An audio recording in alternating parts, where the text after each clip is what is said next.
আসসালামু আলাইকুম। সবাই কেমন আছেন? ভোর ৩টা ৩০ মিনিটে আমি রওনা দিলাম আমার শ্বশুরবাড়ি যাওয়ার উদ্দেশ্যে। তো পথে রাত্রে একা একা যাইতেছি, তারপরে ট্রেন আসলো। প্রায় ৪টার দিকে ট্রেন আসলো, একটু লেটে আসছে। ট্রেনে আসার পরে ট্রেনে উঠলাম। ট্রেনে ওঠার পরে একটা ছোট্ট ফুটেজ নিলাম আপনাদের জন্য। তো ফুটেজের মধ্যে আপনার দেখতে পাচ্ছেন আমার ২ ভাই ব্রাদার। তো একসঙ্গে আমরা কুষ্টিয়া কোর্ট স্টেশন থেকে উঠেছি আমরা সবাই। তো ওঠার পরে তো ভাইরা একটু লাইক দিল আরকি। তো ট্রেনের মধ্যে প্রচুর পরিমাণ লোক, মানে প্রচুর লোক হয়েছে। তো এই কারণে শীতের রাত, তারপরেও দাঁড়ায় দাঁড়ায় সারা পথটা আমার ফরিদপুর পর্যন্ত যাওয়া লাগছে। মূলত আমি যাব এখন ফরিদপুরে, গিয়ে এই ট্রেনটা স্টপ হবে আমার যাত্রা। তো ফরিদপুর থেকে আমি আবার ট্রেনটা পরিবর্তন করব। তো ফরিদপুর নামার পরে আমি এখন অটোতে উঠছি। অটোতে ওঠার পরে এই ফুটেজটা নিলাম। তো দেখতে পাচ্ছেন অটো অনেক গতিতে যাচ্ছে। আসলেও অনেক, আমি সামনে বসছিলাম অটোর। তো সামনে বসার কারণে প্রচণ্ড শীত লাগছিল, কি করব, যেতে তো হবেই। যাই হোক, আমি আমার ওয়াইফকে আনতে যাচ্ছি। তো আনতে যাওয়ার পথে আমি কিছু একটা ছোটোখাটো একটা ব্লগ আকারে তৈরি করলাম। তো আপনারা সবার যদি ব্লগটা ভালো লেগে থাকে অবশ্যই ভিডিওতে পাশে থাকবেন, ভিডিওতে সাপোর্ট দিবেন। তো দেখা যাক, এখন আমরা মূলত যাব ওই বাস স্ট্যান্ড, ফরিদপুর বাস স্ট্যান্ডে যাব। বাস স্ট্যান্ডে যাওয়ার পরে, তো বাস স্ট্যান্ডে যাওয়ার পর বাসে উঠলাম। তো বাসের মধ্যে হালকা নাস্তা করে নিলাম। নাস্তা কী কী করছি সেটা না দেখাই আপনাদেরকে।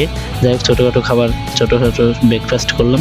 করার পরে ট্রেনে আপনার বাসের মধ্যেই একটা ছোটো ফুটেজ নিলাম। নেওয়ার পরে বাইরে দেখতে পাচ্ছেন এই মোড়টা, এটা আমার শ্বশুরবাড়ি যাওয়ার পথে পড়ে। তো ফরিদপুরে বাস স্ট্যান্ড থেকে হালকা একটু দূর সামনে গেলে এই জায়গাটা আমার খুব পছন্দের। তো বাসের মধ্যে কী করব, বাসের মধ্যে মানে বাসের পরিমাণ খুবই, লোকের পরিমাণ খুবই কম ছিল। তো বাস চলছে বাসের স্পিডে, বাসের গতিতে। তো যাই হোক গাইস, তো এই মোড়টা পড়লো। তো মোড়ের একটা ফুটেজ নিলাম ছোট্টখাটো। আর আমি মেনলি একটা জায়গা মিস করে আসছি, ওই ফুটেজটা, ওই জায়গাটা খুব সুন্দর ছিল। জায়গাটা একটা ফুটেজ নিতে চেয়েছিলাম, কিন্তু আমি বাসটা স্পিডে চলছিল, তো আমি ফুটেজটা নিতে পারি নাই। তো পরে কী করব, আমি আমার ফুটেজটাই নিচ্ছি।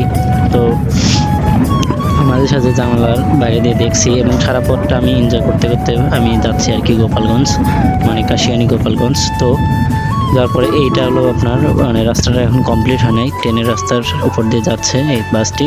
তো তারপরে বাস স্ট্যান্ডে আমাদের স্টপ হইলো, এটা হচ্ছে গা আপনার বোয়ালমারি বাস স্ট্যান্ড। তো এখানে নামলাম, বাসটা নামাই দিল আমাদেরকে। নামাই দেওয়ার পরে এখান থেকে আবার বাসে যাব। বাসে যাওয়ার পরে আমরা নামলাম, আবার বাসে ওঠার পরে নামলাম হচ্ছে আপনার কাশিয়ানী বাজারের উপর। বাজার থেকে সোজা আমার শ্বশুরবাড়ির সামনে দেখতে পাচ্ছেন, সামনে আমার শ্বশুরবাড়ি আর কি। তো যাচ্ছি হেঁটে হেঁটে। তো যাই হোক, তো কাশিয়ানী আসার পরে আবার এখন আমার ওয়াইফকে সাথে নিয়ে একটু ঘুরতে এসেছি, এবং আমার শালিকের সাথে, ছোটো শালিকে সাথে নিয়ে। তো এটা কাশিয়ানী রেলওয়ে স্টেশন, বড় স্টেশন জংশন যেটা। তো আমরা রাত্রেবেলা ঘুরতে গিয়েছিলাম, কিছু ছবি তুলতে গিয়েছিলাম। তো তোলার পরে একটা ভিডিও করলাম আপনাদের ব্লগের ফুটেজটা নেওয়ার জন্য। ভিডিওটা করার পরে এখন আমার ওয়াইফ আর আমার শালি, তো দুইজনই একটা ছবি তুলতে চাইলো। তো আমি পরে যাচ্ছি ছবি তুলে দিতে। তো যাই হোক, তুলে দেওয়া শেষ। এখন সকাল, পরের দিন সকাল আর কি। তো এই দিনে আমরা ব্যাক করব কুষ্টিয়াতে। তো আমি সকাল সকাল একটু হাঁটতে বের হয়েছিলাম। তো হাঁটতে যাওয়ার পথে রেলওয়ে স্টেশনটা আপনাদের জন্য একটু ছবি ফুটেজটা নিলাম। ধন্যবাদ সবাইকে।